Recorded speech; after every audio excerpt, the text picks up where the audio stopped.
Okay, hi everyone, welcome back to my channel. To hi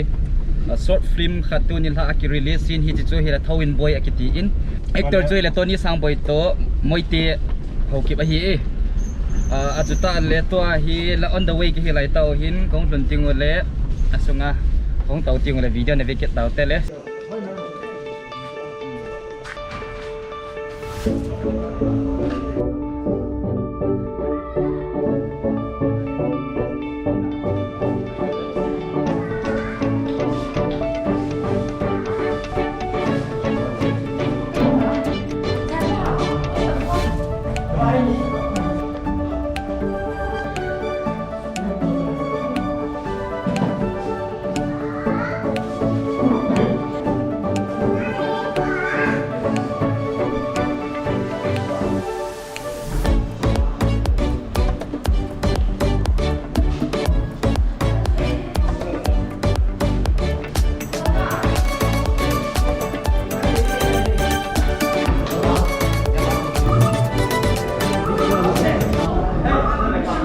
Okay guys, right now we have reached the location. Amun kalung tawag sa akong ludio he.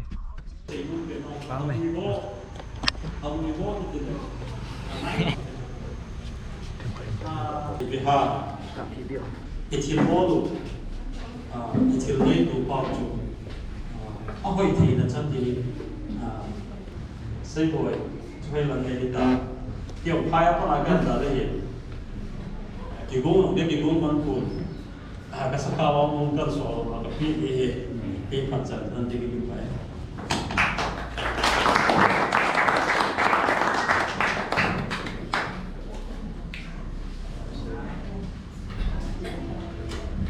chỉ bảo cái số thôi và đi cùng là chúng tôi chỉ để mà ra bộ chỉ để chung mà rằng pan lá anh chỉ dạy cho bài khi nào mà các bạn từng chơi phim cũng kết thúc là theo chung mà kết thúc là thiệt là gì mà mình rằng ở hồi gì asaman thà là bộ nung ngay cái lệ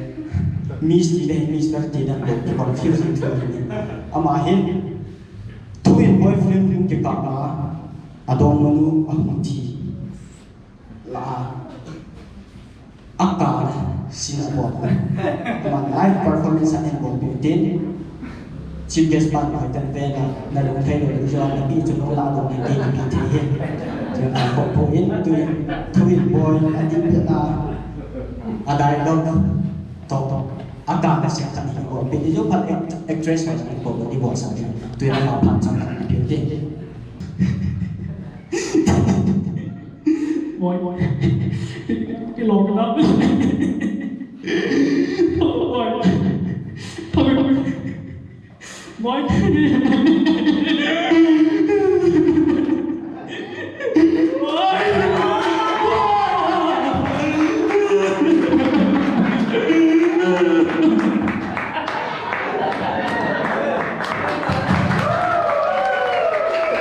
thì chỉ introduction của những người biết cái họ lại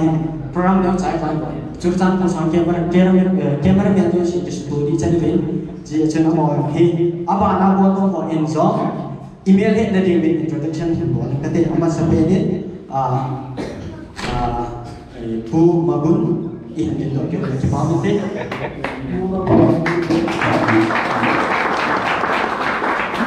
jadi apa ini ada media anggota buat robot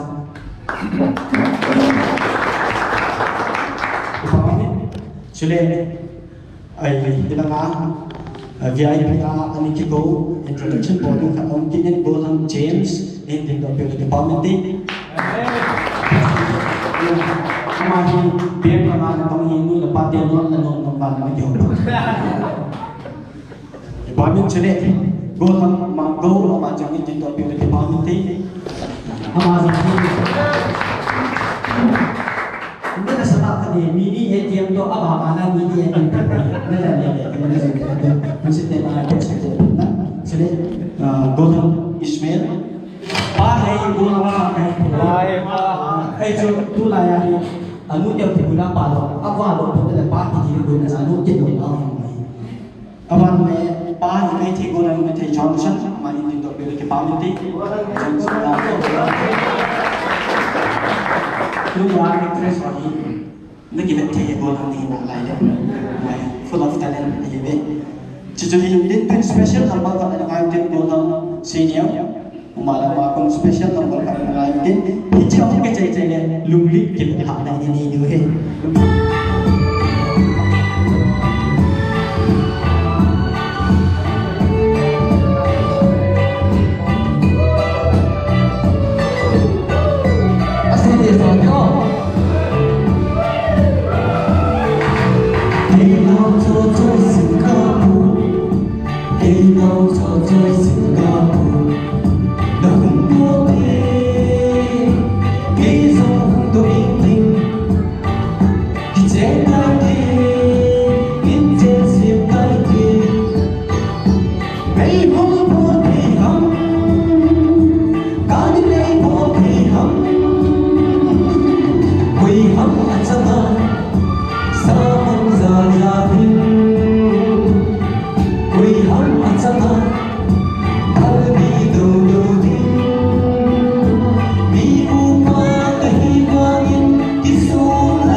story to hung chi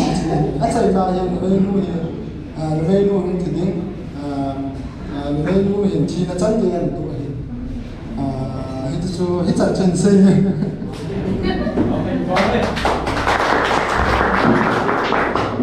ang itu han lai ta cha no ho ta ba ka de ha ada ati na chin kha ne in de pha de he chalai ka cha de acting ni bo tu na chi lu chu le a chi chu pa mo acting ha chi bu ba na sa hau so ro bui ji cho chen he thi na e chi ja chu amo han chin na sa tu cha re sa bi da ne a chi ho ri na ba ka sa ai o ja chi pan ko ni he chalai shin kha chu am an shin de na ben chin bol pin in bol ko zo ba le zo ka se kam chi sport so ni pat mai tai 저한테 맨날 불러 그나마 누구한테 만나가 되겠나 무용은 좀 내가 하고 한다 진짜 없어 로한 제임스 아마니 님도 배우니 바보인데 두뇌 나이 아까 보고 ama hi pe ko ma pa ka ti che he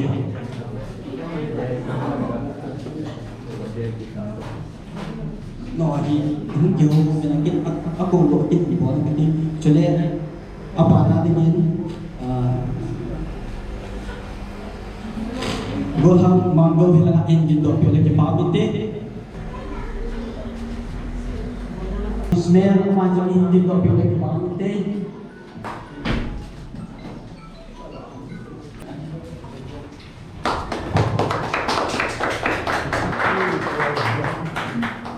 chole ab ni ma presentation ka bo ni tu ni ha ha chana KIMKIM production in amari ta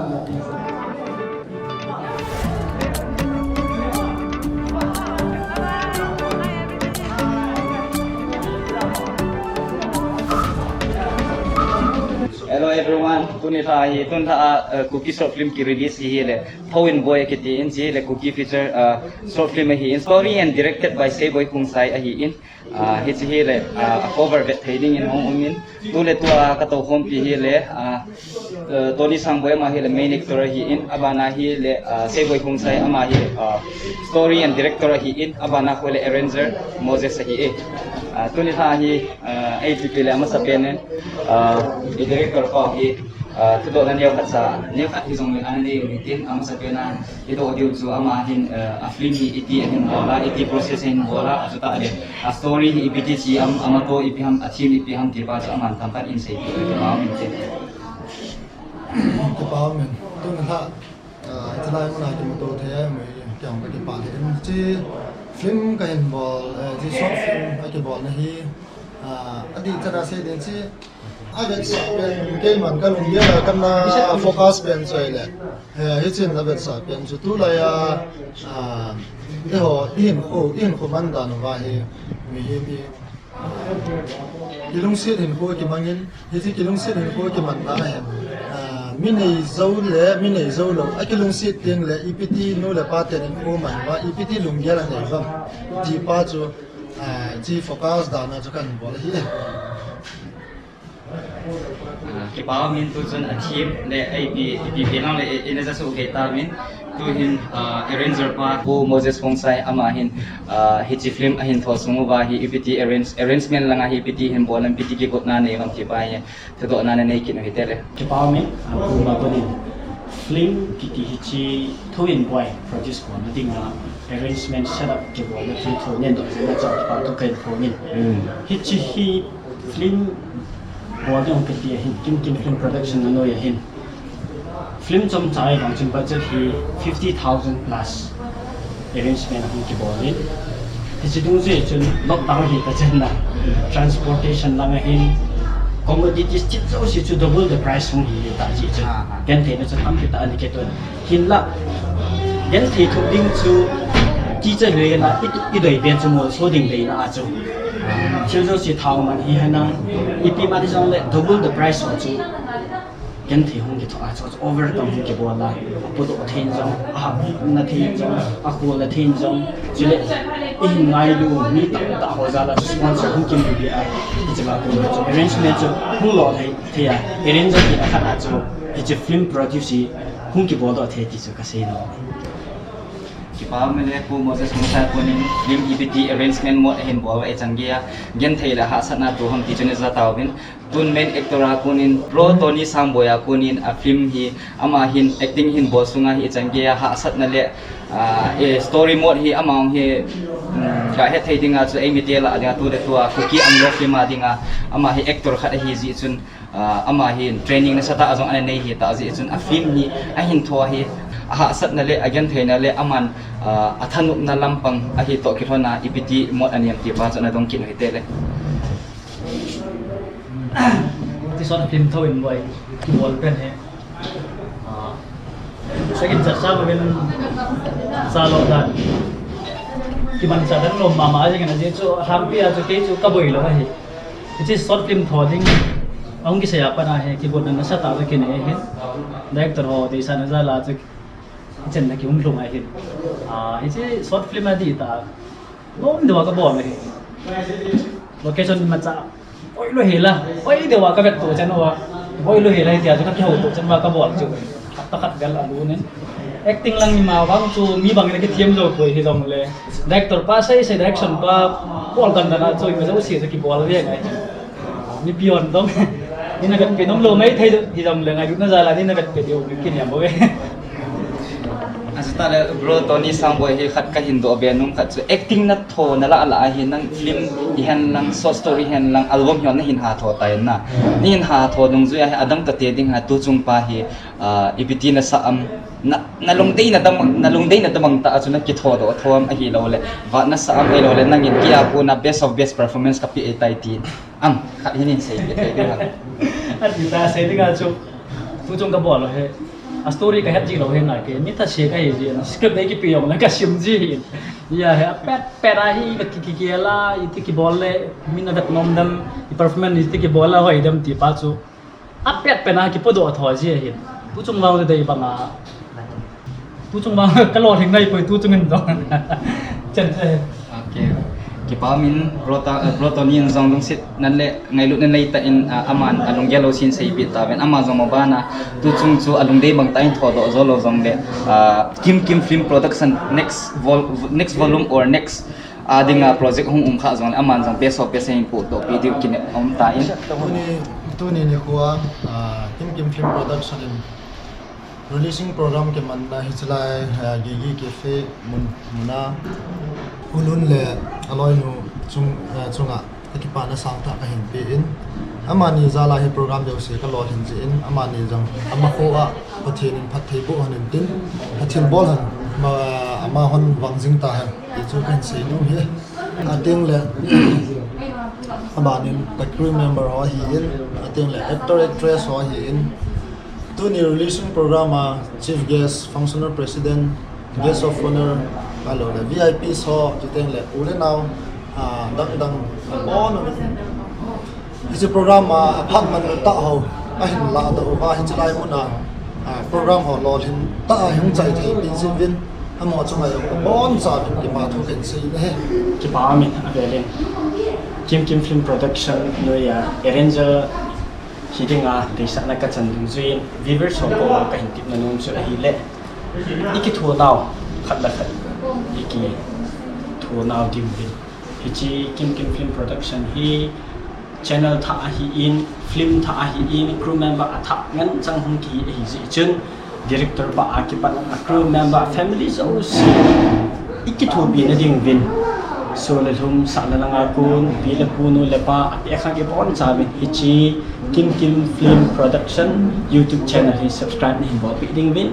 na bon sa chang ba tin na le taw na ka hin ni so le tu chunga thu in boy hum ki tho hi ama sa pen la a chai na pen hi la ba ama sa pen so ni ding hi sin aba na jang hin director ba to nu ya na to nu zu ya hi crew member ho le mi zo sia family circle hin project atha story tha in sung lang to sim